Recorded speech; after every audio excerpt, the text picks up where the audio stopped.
अस्सलाम वालेकुम एवरीवन, क्या हाल चाल हैं सबके। आई होप कि आप सब लोग बिल्कुल ठीक होंगे। मैं भी अल्हम्दुलिल्लाह बिल्कुल ठीक हूँ। तो आज टेमिलिशियस में बन रहे हैं सर्दियों की सौगात बीफ पाए। तो बिना देर किए शुरू करते हैं। बिस्मिल्लाहिर्रहमानिर्रहीम। शुरू अल्लाह के नाम से जो बहुत मेहरबान नहायत रहम करने वाला है। ये मैंने 2 अदद पाए ले लिए हैं बीफ के, जिनको बहुत अच्छी तरीके से साफ़ करवा लिया है और इसको मैंने वॉश कर लिया है। लेकिन इसको मज़ीद क्लीन करने के लिए मैं इसे गर्म पानी में डाल के बॉईल करूँगी और उसके बाद इसको बहुत अच्छी तरीके से एक दफ़ा और वॉश कर लूँगी। तो ये मैंने पानी चूल्हे पे चढ़ा दिया है। जब पानी गर्म होने लगेगा तो इसके अंदर मैंने ये पाए डाल दिए हैं और अब मैं इसको वॉश कर लूँगी जब तक इसके अंदर अच्छी तरीके से उबाल आ जाएगा।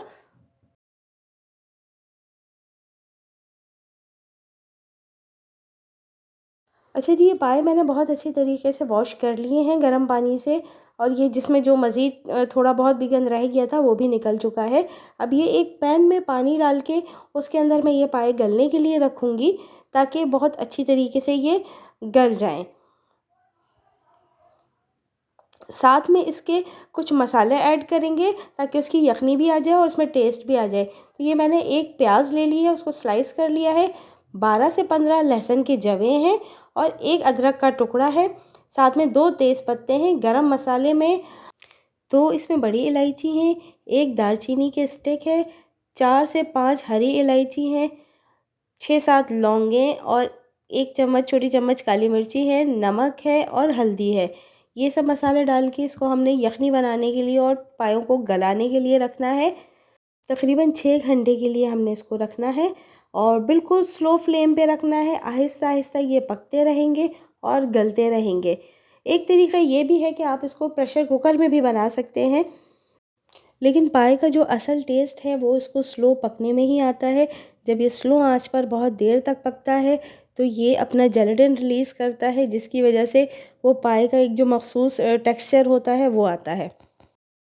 तो अब मैं इसको इसमें उबाल आ गया है। अब मैं इसको ढककर स्लो आंच पे रख दूँगी। ये मैंने सुबह में चढ़ाए हैं और तकरीबन 6 घंटे तक ये स्लो फ्लेम पे पकते रहेंगे। तो जी, अब ये 6 घंटे हो गए हैं इसको पकते हुए स्लो फ्लेम पे। अब मैं इसको चेक करूँगी कि ये पाए गले हैं या नहीं गले हैं और यखनी तैयार है। तो हम देख सकते हैं कि इसकी यखनी तो ऑलमोस्ट तैयार ही है और पाए को चेक करते हैं कि वो गल गए हैं। जी, ये बिल्कुल बहुत अच्छे तरीके से पाए हमारे गल चुके हैं। तो अब हमें इसे मज़ीद पकाने की ज़रूरत नहीं है, क्योंकि हमने जब इसकी ग्रेवी बनानी है तो ये उसके साथ भी पकेंगे। तो बस अब हम इसको यहीं पर चूल्हे को बंद कर देंगे और फिर आगे की तैयारी शुरू करते हैं। तो जी, ग्रेवी बनाने के लिए मैंने ये 3 मीडियम साइज़ की प्याज़ें ली हैं, 12 से 15 लहसुन के जवे हैं और ये 1 इंच का टुकड़ा है अदरक का, ये काट लिया है और अब मैं इसको चॉपर में डाल के इसका पेस्ट बना लूँगी। तो इसको जब मैं ग्राइंड करती हूँ और पेस्ट बना के आती हूँ। जब तक मैं इसको ग्राइंड करके आती हूँ, आप प्लीज़ मेरे चैनल को सब्सक्राइब कीजिए और अगर रेसिपी पसंद आई हो तो लाइक का बटन प्रेस करना बिल्कुल भी नहीं भूलिएगा।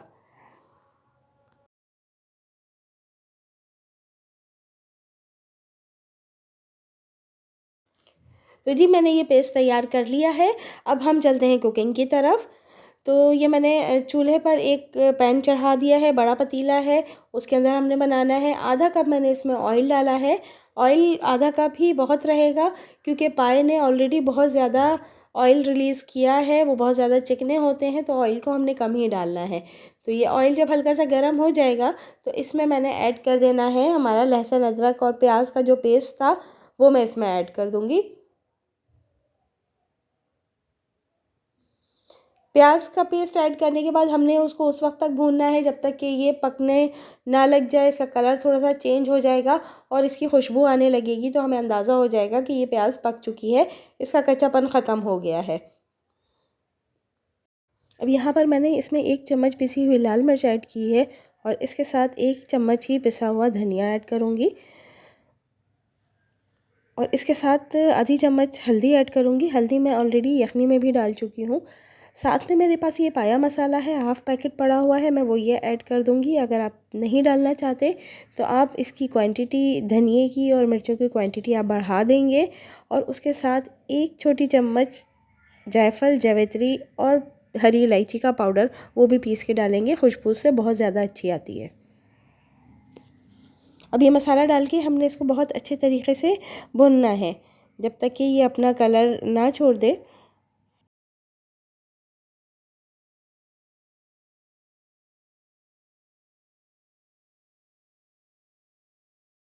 तो जब ये मसाला अच्छी तरीके से भुन जाएगा, तो यहाँ मैंने ली है 1 पाव के करीब दही और उसको बहुत अच्छे तरीके से फेंट लिया है और ये फेंटी हुई दही मैं इसमें ऐड कर दूँगी।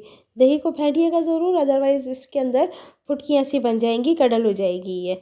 तो दही डालते जाना है और इसको चलाते रहना है। दही डाल के छोड़ना भी नहीं है, वरना टुकड़े-टुकड़े बन जाएंगे।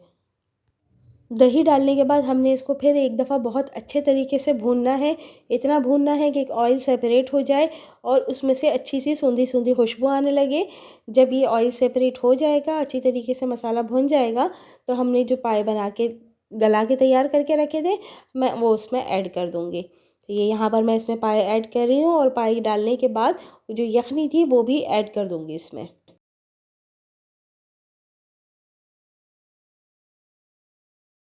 यहाँ पर मैंने यखनी भी डाल दी है, पाए भी डाल दिए हैं और अब इसमें उबाल आ गया है।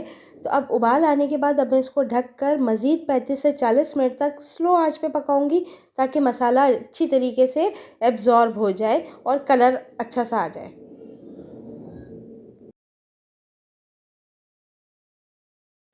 अब 40 मिनट हो चुके हैं और आप देख सकते हैं कि इसका रोगन ऊपर आना शुरू हो गया है और बहुत अच्छा सा कलर भी आ गया है। अब मैं इसमें 1 टीस्पून के करीब गरम मसाला ऐड करूँगी पिसा हुआ और उसके बाद इसको आँच बंद करके थोड़ा-सा ढक्कन खोल के रख दूँगी, ताकि इसका जो रोगन है वो ऊपर आ जाए। तो जी 5 मिनट के बाद अब मैं इसको खोल रही हूँ, तो आप ये देख सकते हैं कि इसका रोगन ऊपर आ गया है, बहुत अच्छा सा कलर भी आ गया है। चलिए इसको सर्व करते हैं। तो जी ये थी हमारी आज की रेसिपी बीफ पाया। आई होप कि आपको रेसिपी पसंद आई होगी, और पसंद आई हो तो लाइक करना बिल्कुल मत भूलिएगा। तो इजाज़त चाहती हूँ मैं अब इस दुआ के साथ कि अल्लाह ताला इसी तरीके से अपनी रहमतें और नेमतें हमारे दस्तरख़्वान पे नाज़िल फ़रमाए। आमीन सुम्मा आमीन। अपना ख़्याल रखिएगा। अल्लाह हाफ़िज़।